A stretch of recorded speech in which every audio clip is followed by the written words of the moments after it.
STF abre a porteira para motoristas de aplicativo. Meu nome é Marlon, sou motorista Uber e no dia 8 de maio teve o julgamento de 2 processos que tentavam aí anular as regras ou leis ou decretos, enfim, de prefeituras que estavam tentando proibir ou restringir esse trabalho de motorista de aplicativo. E por uma incrível unanimidade dos juízes do STF, eles disseram que sim, que os motoristas podem trabalhar e que as prefeituras não podem impedir.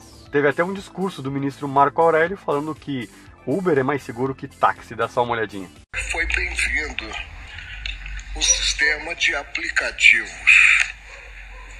E embora não se tenha no cenário nacional a regulação recomendável, sob a minha ótica, é um sistema hoje mais seguro do que o sistema regulamentado, que é o de táxi. Eu, pelo menos, opto sempre, ao invés de pegar um táxi quando vou ao Rio, quando vou ao São Paulo, eu opto sempre pelo Uber. E tenho um aplicativo no meu celular. Aciono o Uber. Inclusive, eu sou examinado como transportado pelo condutor do veículo e examino também o desempenho dele, condutor do veículo. É um serviço de utilidade pública que é de natureza privada. E vamos então entender a tese que foi definida pelo STF. Acompanhe aqui o texto aqui do lado. A proibição ou restrição da atividade de transporte privado individual por motorista cadastrado em aplicativo é inconstitucional, por violação aos princípios da livre iniciativa e da livre concorrência. No exercício de sua competência para regulamentação e fiscalização do transporte privado individual de passageiros, os municípios e o Distrito Federal não podem contrariar os parâmetros fixados pelo legislador federal. Constituição Federal, artigo 22, inciso 11.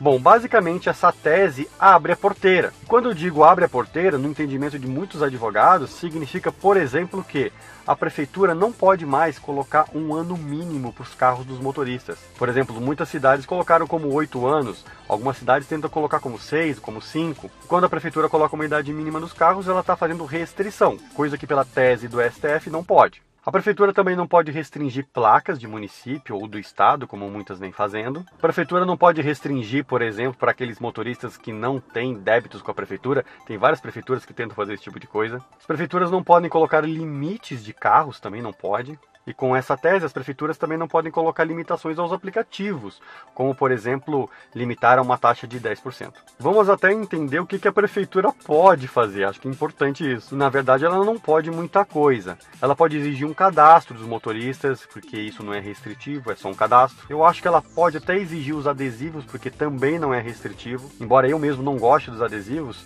pela lei as prefeituras podem exigir, porque não é proibitivo nem restritivo. Tenho dúvidas se a prefeitura deve exigir curso ou não, não sei se isso é restritivo.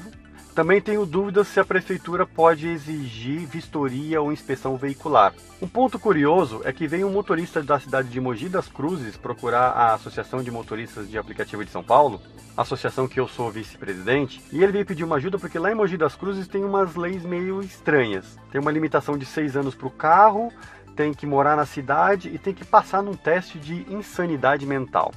E aí, conversando com o advogado da associação, nós fomos atrás de uma liminar para esse motorista, para que ele possa rodar em Mogi das Cruzes sem ter que ter essas cláusulas restritivas, digamos assim.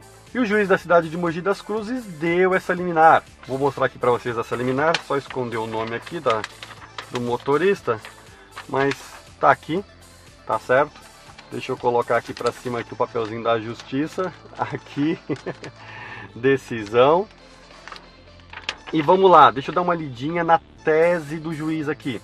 Essa liminar saiu no dia 9 de maio, ou seja, um dia depois da decisão do STF. E esse juiz já acatou a decisão do STF. Ele coloca bem assim: o Supremo Tribunal Federal decidiu em 8 de maio, na DPF 449 e no RE 1054-110, que a competência para legislar sobre transporte particular de passageiros é da União e não dos municípios. Ademais, que a imposição de regras e condicionantes contrariam princípios constitucionais como o do valor social do trabalho, da livre iniciativa, da livre concorrência e da defesa do consumidor. Diante disso, defiro a liminar para que o impetrante possa livremente utilizar-se dos aplicativos de transporte particular de passageiros, sem as restrições e condicionantes da Lei Municipal nº 7.408/2018, ora havida como inconstitucional. Ou seja, um dia depois da decisão do STF, nós da MASP conseguimos aí uma liminar por um motorista de Mogi das Cruzes. E o juiz se baseou na decisão do STF para permitir isso, para colocar a lei de lá de Mogi das Cruzes como inconstitucional. A associação da MASP aí é conhecida aí por lutar por regulamentações justas aí nas cidades. O Duda, que é o presidente, faz um bom trabalho nisso. Agora, uma outra cidade que tem um decreto ridículo feito pelo prefeito de lá é a cidade de Guarulhos. Engraçado que todas essas leis e decretos ridículos contra motoristas de aplicativos são feitos normalmente pela máfia do táxi. Eu nem digo do taxista em geral. O taxista é trabalhador, gente boa, tranquilo. O problema são os políticos da máfia do táxi. E aí eles criam regras para proibir e restringir o trabalho do motorista de aplicativo. E na cidade de Guarulhos não foi diferente. Nós da MASP já identificamos vários problemas aí no decreto de Guarulhos. E tem muitos motoristas querendo fazer a mesma coisa como esse motorista aqui de Mogi das Cruzes. Se você é motorista de aplicativo que mora na cidade de Guarulhos, quer uma assistência da MASP sem custo nenhum, manda um e-mail pra gente, vou deixar um e-mail aqui embaixo. Vamos estudar juntos o seu caso, principalmente se você for microempreendedor individual e também caso você tenha débitos com a Prefeitura de Guarulhos, que esses dois casos aí são bem estranhos aí no decreto dessa cidade. Bom, esse foi o vídeo de hoje, vejo você no próximo vídeo, numa próxima dica, valeu! Opa, tocou! 300 metros, tá pertinho.